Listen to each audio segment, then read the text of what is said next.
This week's bouquet are the lovely but fading peonies. Here's one that's perfect.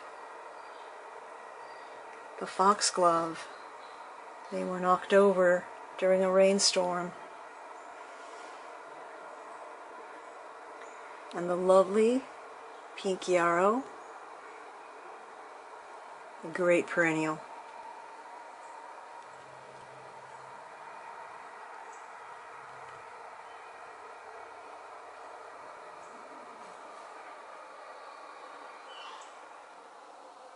And a lovely bouquet.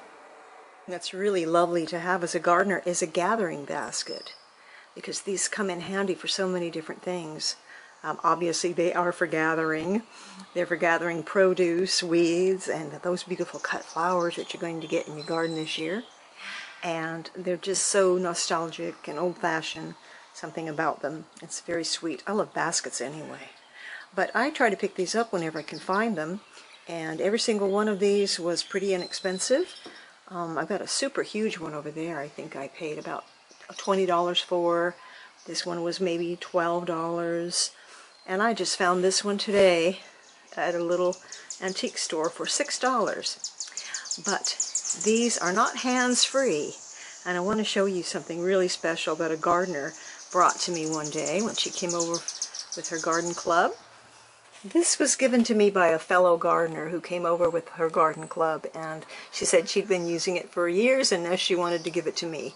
And you can see that it absolutely has been put to use, but I love it because she made it. It's very rustic, and she has had this curved stick, this curved branch, and it's quite sharp on the end. You can see that she had sharpened it on the end. That pokes it right into the ground. And then she attached this funny old basket to it, and you can see how it was made. A hole was poked in the middle where the stick goes, and then you attach the handle a little farther up to secure the basket on there. So I thought that it would be fun to make a few of these with baskets that I have around here, because I have so many, and I can always use different size baskets for gathering things. For basket number 1, I found a very messed up basket that I had, although it's still in working order, but I've been using it out in the garden to gather. I've carried bulbs in this and all sorts of things, and it had these little metal handles, but it was really on its last legs because it did already have a hole in the bottom. So I also have these walking sticks that I had bought from art shows many years ago, not knowing what I was going to do with them. I just like them. But I bought about 4 of these walking sticks. So what I've done is I've taken the walking stick, and there was already a hole in this basket. I poked the walking stick through the hole and secured it with the wire handles and a ribbon. And this one's probably about the most rustic one that I have. But if you sharpen the tip down there on the bottom, it'll poke right into the ground and you have a hands-free basket. A hands-free basket is simply an old produce basket. It was quite easy to poke a hole in the bottom of that. I basically just separated those weavings right there in the middle, and I didn't have to do a whole lot of digging out for a hole. And then I drilled a hole up here in the top of the handle, put a little rope through it, tied that to the handle of the basket to secure it, and so here we have another hands-free gathering basket, also very rustic, but this is my favorite, probably because I like the basket the most. This was a basket, I believe I got it from Hobby Lobby. You can see that it has 2 handles that were actually just built into the side of the basket. I was able to squeeze the pole right in between the weavings, and this one also has wire in it, so it's pretty strong. And then I tied a ribbon up here on the top to the handle, and this one's nice and deep. You could get a lot of plums in this basket, but I think this is my favorite. So use a new basket, use an old basket, go out in the woods and find yourself a walking stick or an old cane or just anything that would work for your securing your basket. Sharpen it on the end. I'm going to do that with the chop saw. I just haven't done it yet. Poke that into the ground wherever you're working, and you have a lovely, hands-free gathering basket. Sometimes I just love the really old-fashioned flowers, and pansies are a very old-fashioned and pretty common flower. But I picked these up at the garden show because they have little hearts. They're called heartstone petunias, and we're using them in the clay pots that are the finials in the potager. Alternating the heartstone with a beautiful velvety black petunia. When I think of petunias, I think of walking to school when I was about 7 years old and passing a house that had petunias, hollyhocks, larkspur. What else did they have? Bachelor buttons, just growing along the fence line, all along the sidewalk. And that was a real treat for me because my mother was not a gardener, and I was so glad that our neighbor was. Oh, and she also had lots of snapdragons too. So far this year, the potager is what's producing the most in the way of cutting flowers. The other cutting gardens just haven't started flowering yet.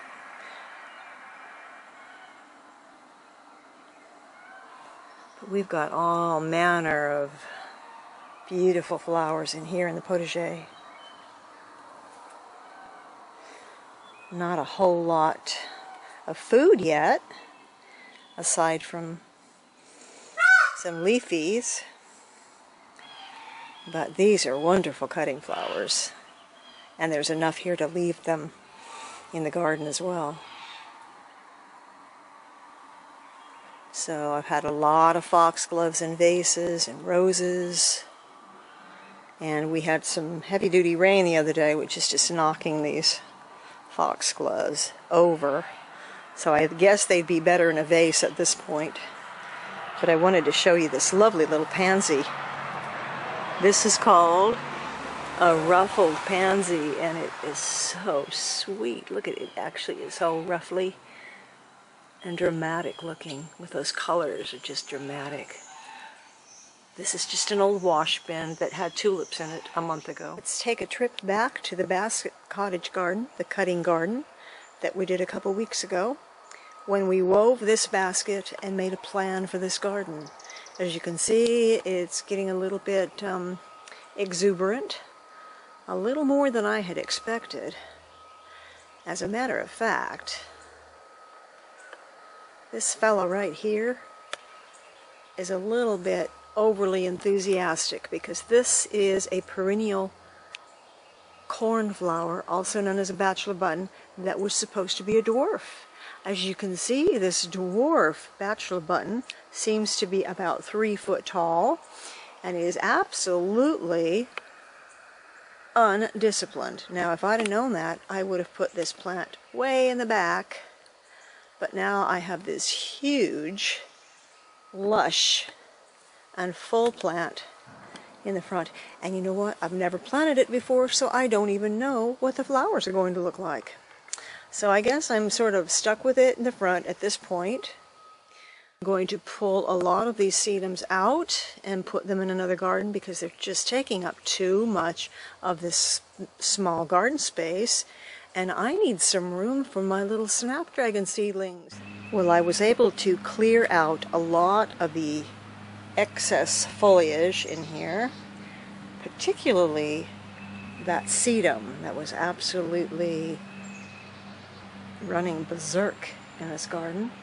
I dug up a lot of it, and it's right here. I'm going to move it to another garden. It's so easy to transplant sedum. But now I have a lot of open space here for all those little seedlings that I still have to get in.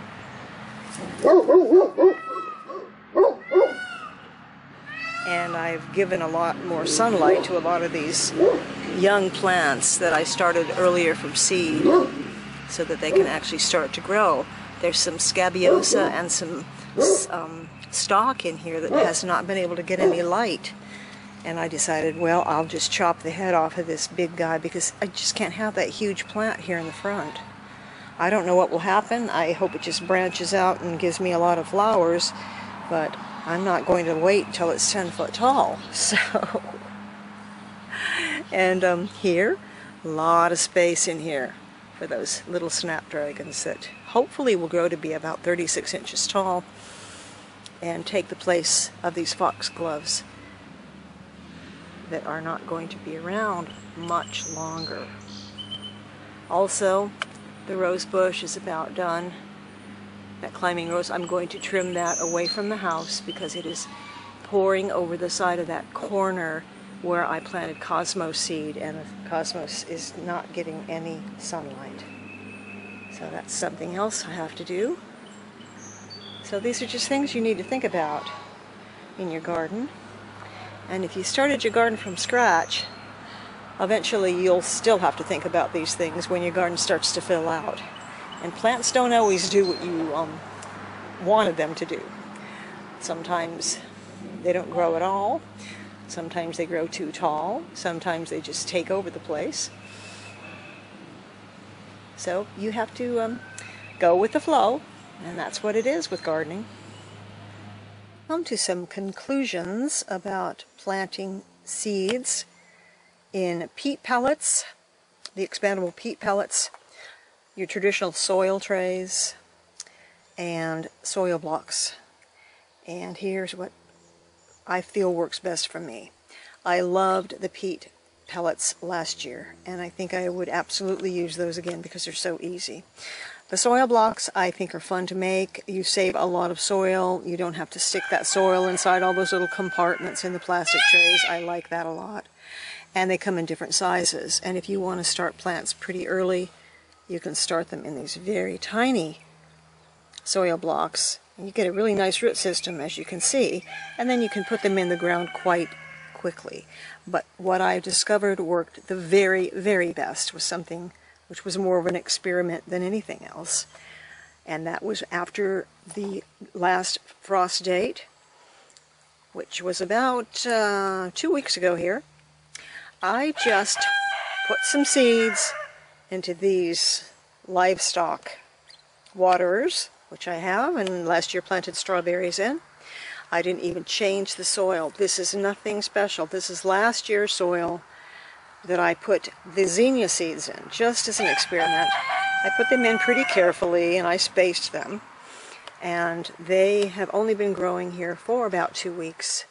And I think they are doing so much better than the ones in the soil blockers because they are thick, they're short, they've got a lot of sets of leaves on them as compared to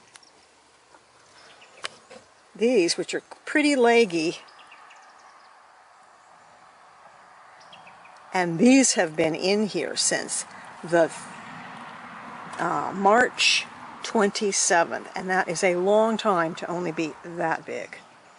So I think the fact that this is outside, it was in the sun, it was in the rain, I really didn't pay much attention to it, it was just out in the open, I think that had a huge effect on these plants growing. Now these will all be transferred into the garden, and of course you can direct sow zinnias very easily, but I have particular places I want these to go, and last year I had a lot of trouble with the bugs eating my zinnias that were direct sown, so I wanted to make sure that I have them this year. But I want to show you this. Here we have another old wash tub, and I just tossed a handful of snapdragon seeds in here about 2 weeks ago.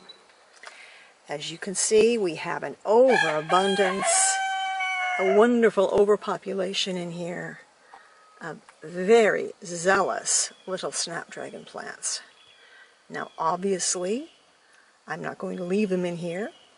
I'm going to split them apart and put them in various gardens. But compared to the ones that I did in the soil blocks, these are 1,000 times healthier. grew 1,000 times better. And they were not put into anything special. They were simply put outside, sown directly into this container.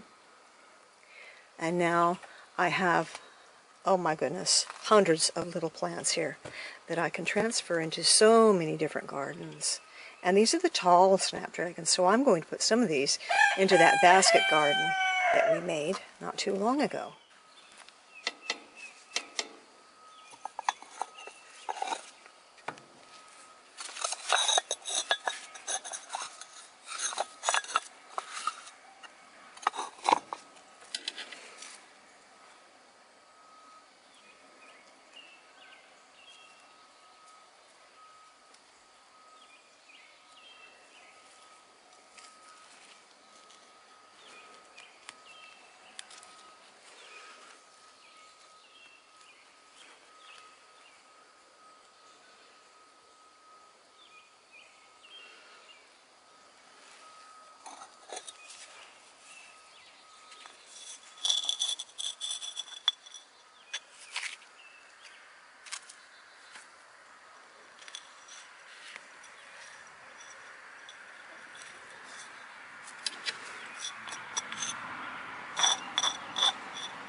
We've talked many times about the lovely but promiscuous violet, which is wonderful if you want to fill a lawn with the violets, or you want to have a living mulch beneath your garden plants.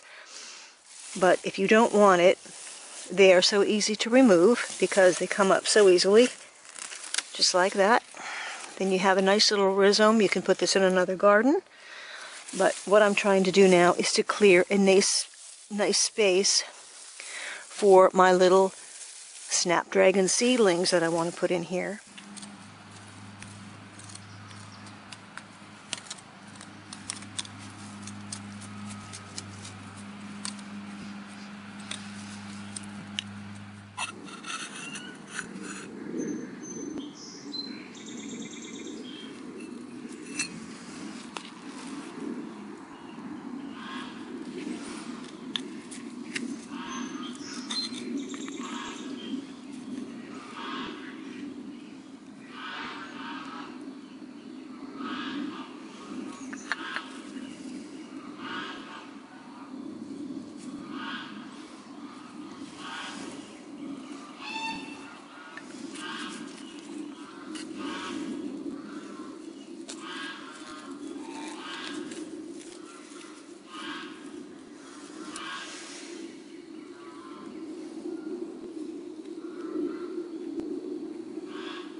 You don't really need special soil when you're planting annuals. They're only going to be here for one season.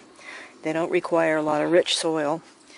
And so I'm just planting right into the soil that was here previously. As you can see, I cleared it out, and I'm putting my snapdragons about 8 inches apart. I want it to be really full and luxurious in here, full of snapdragons. So I'll probably do about 20 plants right here, and then maybe 20 more back there behind these lovely foxgloves.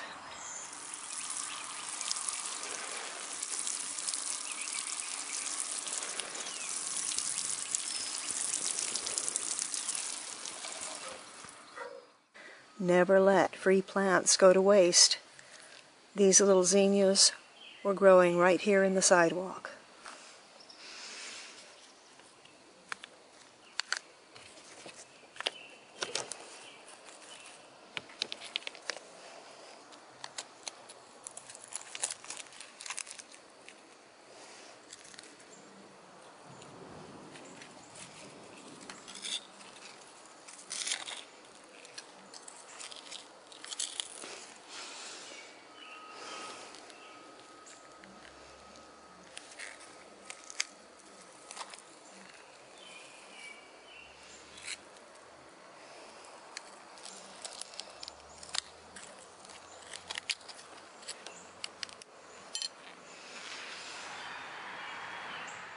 So next week we'll step back into this large cutting garden and see what's going on in here. This is the one that we were working on a few weeks ago.